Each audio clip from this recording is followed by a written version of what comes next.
عن أبي هريرة رضي الله عنه وسلم إذا كنت لصاحبك يوم على يقصد فالإمام يذكر فقد رواه البخاري ومسلم. Sebagaimana hadis yang diriwayatkan oleh Abu Hurairah bahwasanya Rasulullah sallallahu alaihi wasallam bersabda, melarang kita berkata-kata kepada teman pada saat kita disuruh menyampaikan khutbah. Perbuatan tersebut akan menghilangkan pahala iman kita. Oleh karena itu mari kita diam, kita turun khusyuk berkhutbah. Mudah-mudahan Allah Subhanahu wa taala merahmati kita semua. Amin ya rabbal alamin.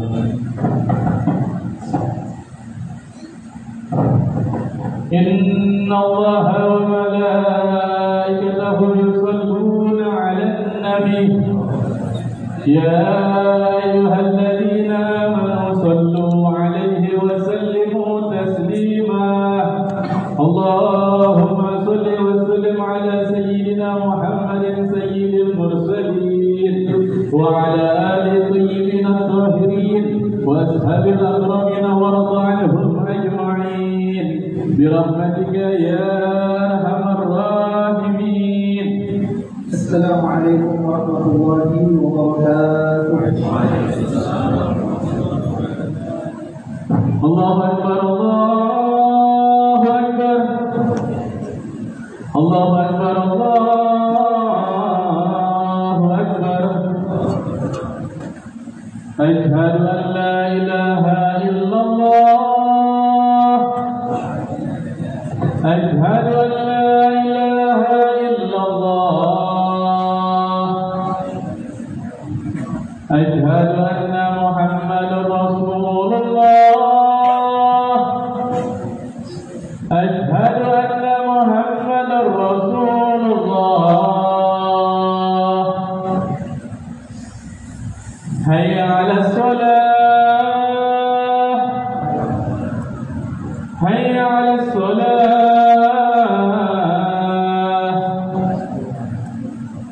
hayya 'alal falah, hayya 'alal falah.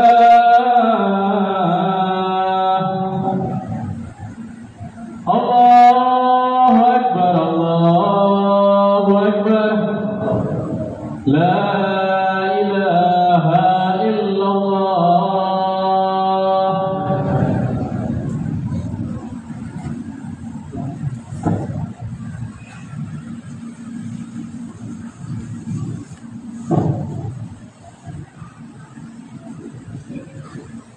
Innal hamdalillah nahmaduhu wa nasta'inuhu wa nastahdihi wa nastaghfiruh. ونعوذ بالله من شرور أنفسنا ومن سيئات أعمالنا. من يهد الله فلا مضل له ومن يضلله فلا هادي له. أشهد أن لا إله إلا الله وحده لا شريك له وأشهد أن سيدنا ونبينا محمدا عبده ورسوله لا نبي بعده. اللهم صل وسلم على سيدنا محمد الفاتح لما أغلق والخاتم لما سبق ناصر الحق بالحق والهادي إلى الصراط المستقيم وعلى آله وصحبه حتى قدره ومقداره العظيم. أما بعد فيا عباد الله اتقوا الله يا أيها الذين آمنوا اتقوا الله حق تقاته ولا تموتن إلا وأنتم مسلمون. Hadirin, tidak terima kita kepada Allah. Segala puja dan puji syukur kehadirat Allah Subhanahu wa taala atas karunia dan segala pemberian yang senantiasa Allah Subhanahu wa taala berikan kepada kita bersama. Nikmat diberikan kesehatan, nikmat diberikan kelapangan, nikmat diberikan hamba-hamba Allah dan bersatu dalam kalimat tauhid la ilaha illallah di bawah bendera baginda Nabi Muhammad sallallahu alaihi wasallam. Salawat serta salam kita haturkan kepada baginda Nabi Muhammad sallallahu alaihi wasallam beserta keluarga, sahabat, tabi'in dan para pengikut baginda Nabi Muhammad sallallahu alaihi wasallam sampai hari kiamat. Dan juga yang penuh dengan keberkahan ini, tapi mengingatkan diri sendiri dan hadirin sekalian untuk selalu berpegang teguh kepada perintah-perintah Allah dan selalu semaksimal mungkin berusaha untuk menjauhi larangan-larangan Allah, yang mana kedua amal tersebut adalah bentuk ketakwaan kepada Allah Subhanahu wa taala. Takwa kepada Allah Subhanahu wa taala adalah satu-satunya perkara yang akan bermanfaat bagi seorang manusia dalam mengarungi perjalanan hidup mereka kepada Allah Subhanahu wa taala. Ibadah Allah, sesungguhnya seperti yang kita ketahui bahwasanya hari ini adalah termasuk hari yang paling mulia di antara hari-hari yang Allah Subhanahu wa taala berikan kepada kita. Baginda Nabi Muhammad sallallahu alaihi wasallam bersabda, "Afdalul ayyami 'inda Allah yaumul nahr, thumma yaumul qarn." Kata baginda Nabi Muhammad sallallahu alaihi wasallam, sesungguhnya hari yang paling afdal, hari yang paling baik utamanya di sisi Allah Subhanahu wa taala adalah hari Idul Adha 10 Dzulhijjah. Kemudian berikutnya adalah Yaumul Qarn. Yaumul Qarn ditafsirkan oleh ulama dengan hari-hari tasyrik 3 hari setelah hari lebaran Idul Adha tersebut. Dan tidak sampai di situ bahwasanya hari raya yang kita laksanakan hari ini bertepatan dengan hari terbaik juga. Tidaklah satu minggu sebagaimana yang disampaikan oleh baginda Nabi Muhammad sallallahu alaihi wasallam, "Khairun min tala'at 'alaihi syamsu yaumul Jum'ah." Sebaik-baiknya hari yang matahari terbit di dalam hari tersebut adalah hari Jumat. Kalau seandainya kita betul-betul berangan-angan dan betul-betul memikirkan hadis baginda Nabi Muhammad sallallahu alaihi wasallam tersebut, kita mengetahui bahwasanya hari ini adalah hari terbaik dan yang terbaik, hari yang merupakan nikmat dari Allah Subhanahu wa taala kita mendapatkannya. Namun, apa yang telah kita lakukan di hari itu dengan keberkahan ini, itulah yang menentukan apakah hari ini adalah baik bagi kita atau tidak baik bagi kita. Banyak ibadah-ibadah yang Allah Subhanahu wa taala syariatkan dari lisan baginda Nabi Muhammad sallallahu alaihi wasallam untuk dilaksanakan di hari ini, di hari-hari yang mulia ini.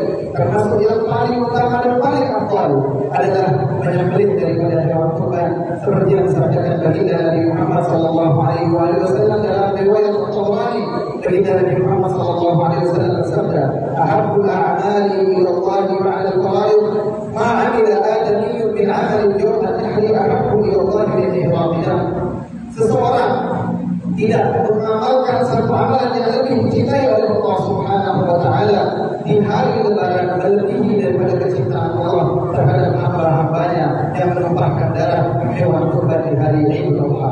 Ibadah Allah, sesungguhnya amalan-amalan ini sangat besar nilainya di sisi Allah. Menyembelih hewan kurban adalah sebuah ibadah yang agung, akan tetapi alangkah disayangkannya ketika ibadah yang agung tersebut dilaksanakan tanpa berbekal ilmu. Seseorang seringkali melaksanakan ibadah sebelum mereka mempelajari betul bagaimana hukum yang berkenaan tentang ibadah tadi. Karena sebagian ibadah yang dilaksanakan tidak menggunakan ilmu, maka yang pertama adalah orang tersebut tidak akan merasakan manfaat daripada ibadah. Dan yang kedua, bisa jadi ibadah yang dia laksanakan bukan mendatangkan pahala, bukan mendatangkan cinta dari Allah Subhanahu wa taala, justru menjerumuskan orang tersebut ke neraka Allah Subhanahu wa taala. Mengapa? Karena ia melaksanakan sebuah ibadah dengan cara yang salah. Dan sebagaimana yang disepakati oleh ulama, at-talaffuz bil ibadatil fasidah ma'siyah. Melaksanakan sengaja melakukan ibadah yang memang jelas-jelas adalah ibadah yang tidak sah, merupakan sebuah pelanggaran, merupakan sebuah pelanggaran di dalam agama Allah Subhanahu wa taala. Ibadah Allah, sedikit hukum masalah hewan kurban yang harus kita ketahui adalah bahwasanya jika hewan kurban tersebut dinadarkan, maka haram hukumnya dimakan kecuali oleh orang-orang yang fakir miskin saja. Tidak boleh sama sekali siapapun mengambil manfaat daripada daging atau bagian dari hewan kurban tersebut, melainkan hanya orang-orang yang tidak beruntung saja daripada fakir dan miskin. Dan yang kedua, jika hewan kurban tersebut dikurbankan atas nama orang yang sudah meninggal, maka hukumnya sama dengan hewan kurban yang dinadarkan, yakni tidak boleh dimakan kecuali oleh orang-orang yang fakir dan miskin saja. Namun kita lihat kejadian di masyarakat kita, bagaimana orang-orang berbondong-bondong, berlomba-lomba melaksanakan ibadah kepada Allah Subhanahu wa taala, namun dengan minimnya ilmu yang mereka miliki. Mereka enggan bertanya kepada orang-orang yang tahu. mereka enggan untuk mencari ilmu tentang ibadah yang akan mengantarkan mereka ke surga Allah Subhanahu wa taala. Ada jelas-jelas Allah Subhanahu wa taala di Al-Qur'an berfirman, "Fas'alu ahlal dzikri in kuntum la ta'lamun." Maka tanyakanlah kepada orang-orang yang memiliki pengetahuan, memiliki ilmu, jika kalian kebetulan menjadi orang-orang yang kurang tahu tentang masalah tersebut. Ibadah-ibadah besar tersebut akan menghantarkan seorang hamba ke surga Allah Subhanahu wa taala. Oleh karenanya, seorang hamba yang ingin berkorban hendaknya ia mempersembahkan korban terbaik. Kata baginda Nabi Muhammad sallallahu alaihi wasallam dalam sebuah hadis, "Aqdimu dhahaya fa innaha 'ala as-sirati madaya." Muliakanlah, agungkanlah, hormatilah kalian punya hewan kurban, karena sesungguhnya hewan kurban tersebut akan menjadi kendaraan kalian ketika kalian menyeberangi sirat. Kemudian dua amalan yang berikutnya atau satu amalan yang tidak kalah penting daripada menyembelih hewan kurban, yang mana bisa menjadi penentu apakah kita masuk surga dari Allah Subhanahu wa taala ataukah tidak masuk surga dari Allah Subhanahu wa taala, adalah berbakti kepada orang tua. Ibadallah, sesungguhnya kita berada di zaman di mana anak tidak mengetahui hak-hak orang tua, dan begitu juga sebaliknya. Orang tua melupakan bahwasanya mereka memiliki tanggung jawab atas anak-anak mereka. Oleh karenanya, anak-anak yang memiliki orang tua maka hendaknya mereka berbakti kepada orang tua mereka masing-masing. Sayyidina Abdullah bin Abbas rahimahullahu taala wa radhiyallahu taala anhu, beliau mengatakan bahwasanya ada 3 ayat yang diturunkan oleh Allah Subhanahu wa taala tentang sebuah perintah dan satu perintah disandingkan dengan perintah yang lainnya, yang mana kedua amalan tersebut tidak akan diterima oleh Allah Subhanahu wa taala kecuali kalau yang satunya lagi diamalkan. Yang pertama adalah firman Allah Subhanahu wa taala, "Wa aqimus shalah wa atuz zakah." Yang pertama adalah dirikanlah salat, namun jangan hanya mendirikan salat saja, akan tetapi menunaikan zakat juga.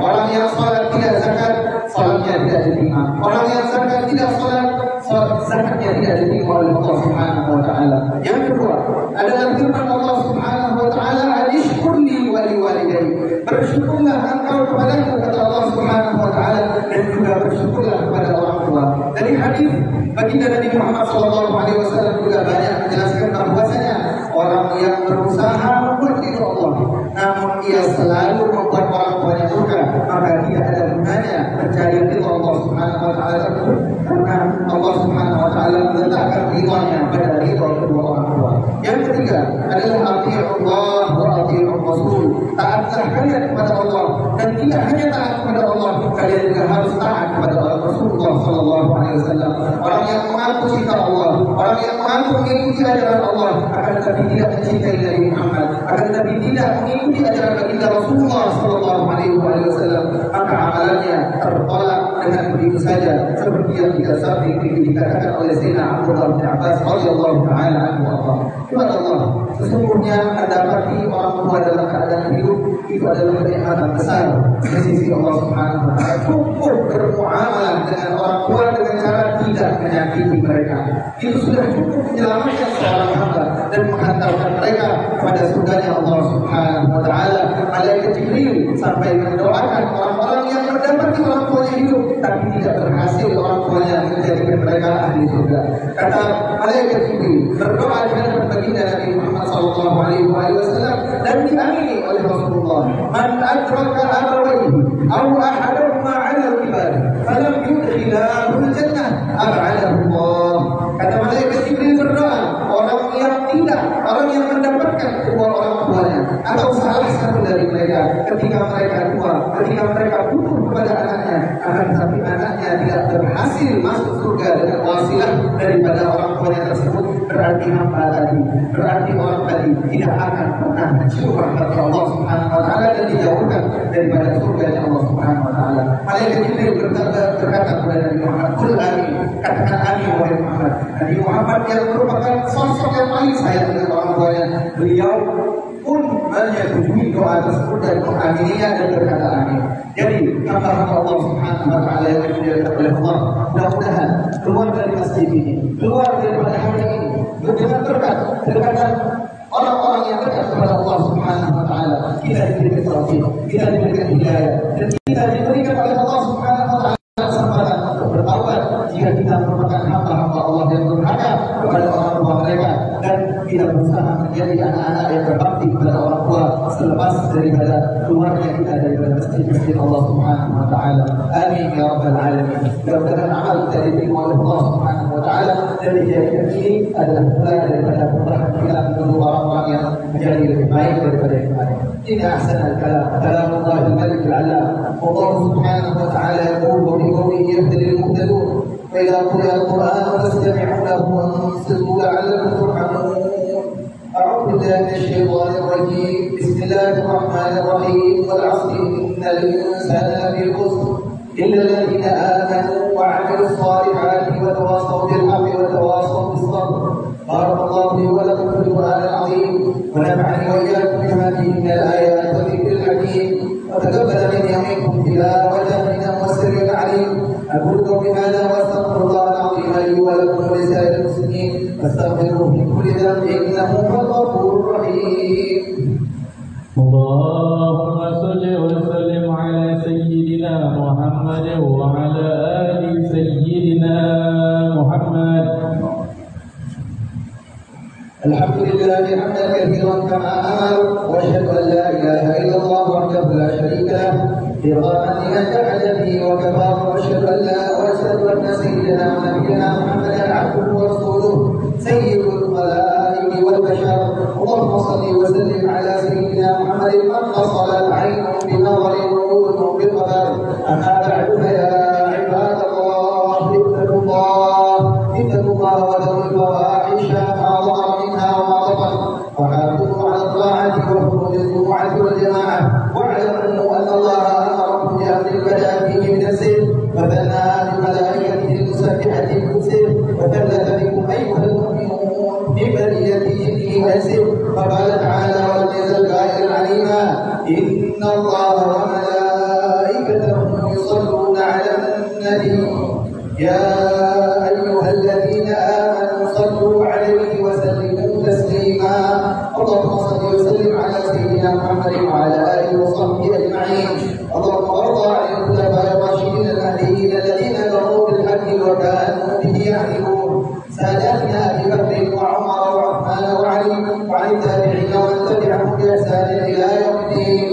اللهم اغفر للمؤمنين والمؤمنات والمسلمين والمسلمات الأحياء منهم والأموات إنك سميع قريب مجيب الدعوات وقاضي الحاجات وغافر الذنوب والخطيئات يا أرحم الراحمين. اللهم انصر من نصر الدين واقتل من خذل الإسلام والمسلمين. اللهم أهلك اليهود والنصارى والكفرة والمشركين واغفر إخواننا في فلسطين وسائر بلاد المسلمين.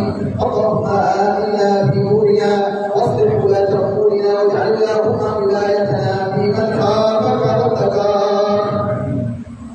اللهم ارفع عنا الغلاء والوباء والربا والزنا والزلازل والمحن وسوء الفتن ما ظهر منها وما بطن عن بلدنا هذا خاصة وعن سائر بلاد المسلمين عامة يا رب العالمين. عباد الله إن الله يقول بالعدل والإحسان وإيتاء ذي القربى وينهى عن